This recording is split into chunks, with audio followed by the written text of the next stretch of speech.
Welcome back. It's another great day with Major Scott. Happy Tuesday. Let's get to it.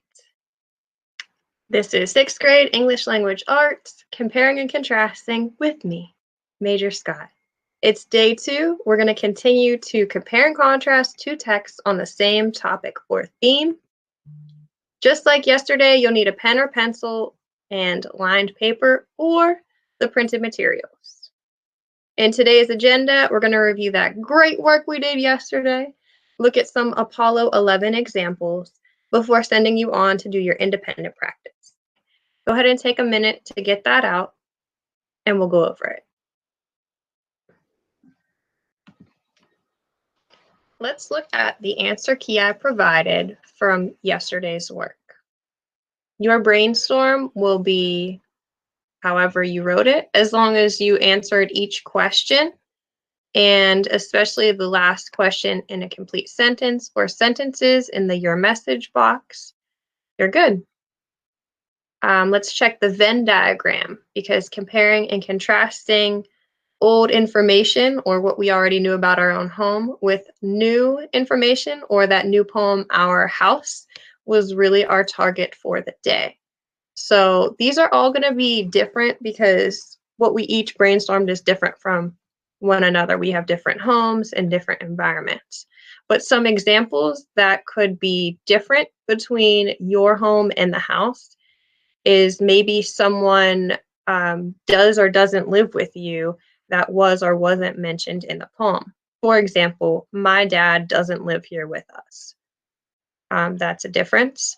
My home, I mentioned, is crowded with stuff, a lot of sentimental items, and it has cracks in the walls. That's different from the speaker in the Our House poem's home. The speaker's home has marks on the wall and stairs, but the stuff or the clutter isn't described. It might not be there. Both of our houses have signs of where. That is a good similarity. My house has, I have a cell phone in my house, and I mentioned using it as an activity. However, in the poem, the speaker mentions playing games as an activity, but no phone. Maybe they don't have one. Another difference is that the speaker wrestles with his or her dad, who lives with them. And other similarities are that both me and the speaker, or both the speaker and I, live in a home with other family members. In comparison to others' homes, ours might not be as good. I mentioned that I think our house is a little cluttered, and the speaker mentioned some differences when visiting others, that their home doesn't add up. They might not have all of the new, clean, straightened up and tidy things. And a final similarity, you only needed 3 in each box in complete sentences though, is that the one resident's view of their home differs from another in both my brainstorm and the poem. My mom and I have different opinions on our house, and in the poem, the speaker's mom and dad have different views or opinions of their house as well.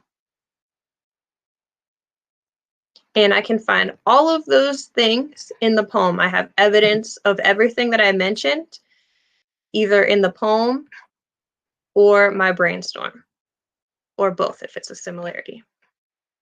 Finally, the speaker's message.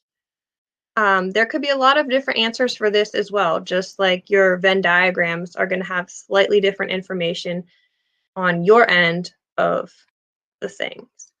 I think the author is trying to tell us that spending time with your family is more important than having a tidy home and the newest stuff.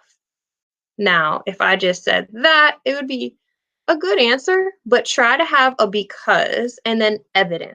That really makes what you are saying really strong and clear, and no one's going to doubt it if you have the evidence. So add a because and some evidence from the poem if you haven't, or if you don't have that there. So the speaker is trying to tell us that spending time with your family is more important than having a tidy home and the newest stuff. because the speaker mentions that their stuff couldn't come up to that of the neighbors in stanza 3. There wasn't a mark on the walls and the chairs, and the stuff that we have couldn't come up to theirs. It wasn't as good or as new. And I also have the Pa says that he'd rather live at our house with us than have a clean and tidy house in the last stanza. Their walls are clean, their curtains hang straight, everything's shiny and right up to date. But Pa thinks that he'd rather live at our house with us. Another thing that I forgot to mention yesterday, but it's not part of our learning target, is the rhyme scheme. Maybe you found that on your own, but as I mentioned yesterday, you simply look at the last word in each line, fun, and you assign it the first letter in the alphabet. So that's the first word, and the first rhyme is like an un sound. We call that A. Then you look at the next word at the end of the next line, done, and fun, they rhyme. So we'll call that A again. On the third line, stairs doesn't rhyme with fun or done. So we have to give it a new letter, and the next letter in the alphabet is B. Chairs rhymes with stairs, so we'll call that B again. Fright doesn't rhyme with fun, so we can't call it A. Fright doesn't rhyme with stairs or chairs either, so we can't call it B. We have to give it a new letter, and the next letter in the alphabet is C. So fright would be C, and right rhymes with fright. That would again be C. The rhyme scheme in this stanza and throughout the whole rest of the poem is AA, BB, CC. Just a little extra information. Today's vocabulary, we still have the same as yesterday, and we're going to continue these throughout the week. The author, can you tell me what that is? Good job. The author's purpose, what does PI stand for?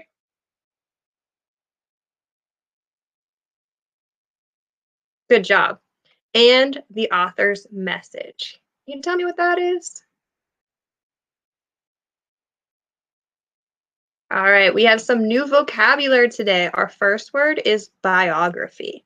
If you're not sure what that means, you might want to write this down with its definition on your paper. I like to break words into parts. So biography consists of the prefix or root word bio, meaning life, and graph, which means to record or write. And I think of things that grow for life, and I think about graphs or writing. So a biography is a writing about someone's life. Biography. Our other word is autobiography. So same thing here. We have bio meaning life, graph meaning write. So it's a writing about someone's life, but that prefix auto means self. So an autobiography is a writing about your own life, whereas a biography would be written by someone else about another's life. You're probably wondering where I got those sweet, sweet pictures from, and it's Encyclopedia Britannica. Here are my citations. All right, we've reviewed yesterday's work. It's time to look at those Apollo 11 examples, comparing and contrasting two texts and their similar themes or topics. I'd like you to take a moment to read the following texts. The first describes the 1969 moon landing from the viewpoint of a woman who saw the event. The second is from a student's history report. Go ahead and hit pause now and read both of those to yourself. Welcome back. Can you tell me which of these two texts is a biography? If you chose the second text, you are correct. A biography is the text written about someone's life. The second text is written about Neil Armstrong and Buzz Aldrin. The first text is written in first person. It says, "I'll never forget the day." So what kind of text is that? It's not a biography, it's an autobiography. Someone wrote it about their own life. Good job. Let's read both accounts a second time and circle the information that's similar in both texts. You're going to underline the details in each text that do not appear in the other, or the differences. So if you have this printed out, you're going to circle the similarities and underline the differences. If you're doing this on your own paper at home, maybe just create 2 columns, one that says similarities and one that says differences for each. Or you can make another Venn diagram, similarities in the center, differences on the outsides. The first paragraph.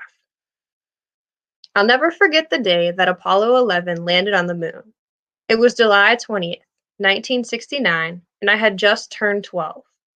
Although it took place late on a Sunday night, our time, my parents let me stay up past my bedtime to join the millions of people watching Neil Armstrong take the first step on the moon's surface. I still recall how my imagination raced. Would I be able to live on the moon one day? At that moment, anything seemed possible. Make sure you're circling and underlining or noting similarities and differences. At 10:56 p.m. Eastern Daylight Time on Sunday, July 20th, 1969, Neil Armstrong became the first person to set foot on the surface of the moon. Astronaut Buzz Aldrin followed Armstrong onto the lunar surface 20 minutes later.